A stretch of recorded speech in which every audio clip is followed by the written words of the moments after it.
friends, and welcome to another episode of Tried and Tested. Today we're going to test out some products we found really interesting. Let's see if they're any good.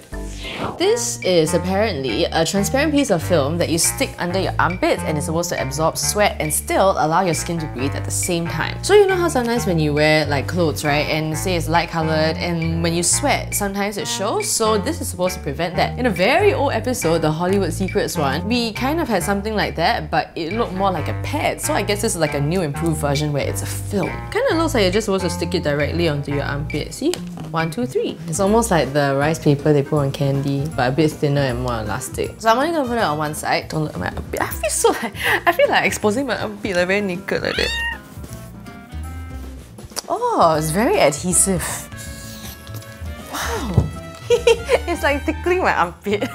The surface is very matte. It's incredibly thin. And when they say film, it really is a film. When I rub like this, it doesn't like stick to each other, you know what I mean? Because like, I think because the surface is so matte, it just runs off each other. So it feels like there is something there, but it's so slight. It's very little, almost feels like nothing. And I'll just do a quick flash, you cannot see one. See?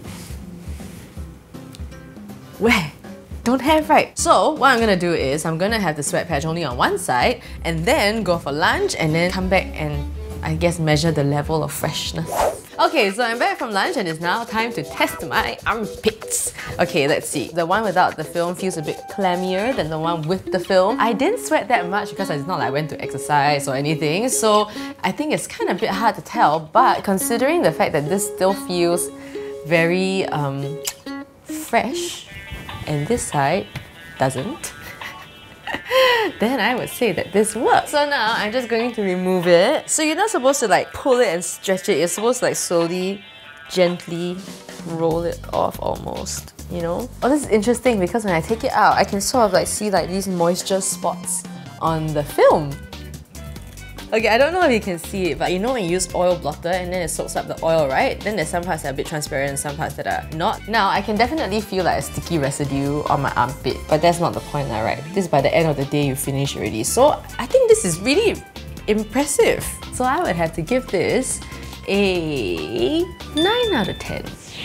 Okay, so you know how I love my Babyliss big hair, right? So this is another product from Babyliss. It's called the Steam Spa Magic and it's basically a straightener and they have a steam function, which is really cool. So you basically have to fill up this section with water and then you put it here. Then you can turn on the steam when you want to straighten your hair. So the steam comes out from the holes here. Oh, I can feel the heat already. So I've done that a couple of times. I think it does straighten the hair. It looks quite nice. This one catches just a little bit, but not too much. And also, I think what's nice about the steam is that it kind of like gives the hair like a nice moisturized kind of finish almost, you know? So the hair looks a bit more like relaxed. I think it's expecting a lot of a straightener to kind of like fix the ends. But the top part of the hair looks great. It's like $29 or something. I think that is a very reasonable price for a straightener. Okay, it doesn't do anything to make the hair like extra shiny, but it straightens the hair very nicely. So I would give this a 9 out of 10. So this is the Innisfree colour changing lip balm. It's supposed to change from transparent to a light pink. So it comes in 3 different flavours: mango, strawberry and grape. This is the grape one. It smells like grape. It smells so sweet. So the lipstick actually looks purple. I'm going to put it on my hand and see what colour it actually comes out as. It is transparent, but almost immediately on contact it turns pink very fast. The thing is, it doesn't look purple at all. So the strawberry one turns to a lighter pink and the mango one kind of turns to a corally colour. It's actually very hard for us to get a hold of this because it was sold out like almost everywhere. And now, looking at this, I can see why. I think the colour is so lovely and natural. It's a very natural blush. It's getting darker and darker actually. I liked it at the earlier stage. But this is almost like a bright-ish natural pink, if that makes sense. It's quite moisturising and it smells really nice, which is really all you want of lip balm, right? Smell nice, moisturising, and the colour is like super pretty. One thing I did notice though is this. See, yeah? So it's completely stained my hand. See, I'm gonna try and remove it.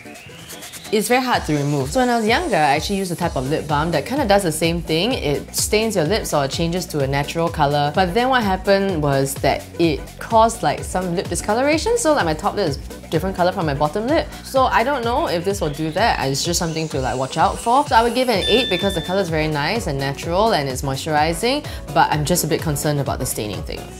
This is Dip Brow Pomade from Anastasia Beverly Hills, and it's basically an all-in-one brow product. So it gives you color and also holds your brows in place. So normally you would use like maybe a pencil or a powder, and then you would have to set it with a brow gel, right? So this is supposed to do it, all of it, in one product. I actually heard of this brand before, like I follow them on Instagram, but I've never actually seen their product, so I'm pretty excited to try it out. I'm interested to see how their quality is. Right, I'm just gonna try this on my... Ooh, okay. So the feel and texture of it is very much like a gel eyeliner. The color is very strong and it's very glidey. So I'm just gonna do it on one side so you can see. So I'm gonna start from the center. The color is really natural, but also dark enough to give an impact. That's a really nice balance to have, because sometimes I find that when you get browns and stuff, it's too light, but then you go darker and it like looks unnatural. So the application is going on really smoothly. The hairs are all kind of like going more in the same direction, and it looks really neat. And I haven't combed through my eyebrows or anything, so that's really cool. As you can see, I've already sort of like blended it out onto my hand, so I'm already using very little product, but as you can see, the color is still very strong. It might take a while to get used to like controlling the amount of product that you're using. So I would not recommend this for beginners because it does take a while to get used to, but I think after you try a few different brow products and you feel a bit more confident, this is definitely something that you could try. Blend it out onto your hand first. I wouldn't go straight from the pot onto your eyebrow. So I would give this 9 out of 10 because I feel like it really does what it says it's supposed to do. It is an all-in-one brow product. It keeps everything in place and the color is great, and it's a very natural finish still. Okay, we come to the end of the episode, but there's still more products we're going to show you, so come back for part 2. If you want to find out more about the products, how much they cost, where to get them from, go to the Featured Products album on the Tried and Tested Facebook page, and if you are not watching this from the app, please go and download it. It's available for iPhone and Android. Okay, that's it. Go be beautiful!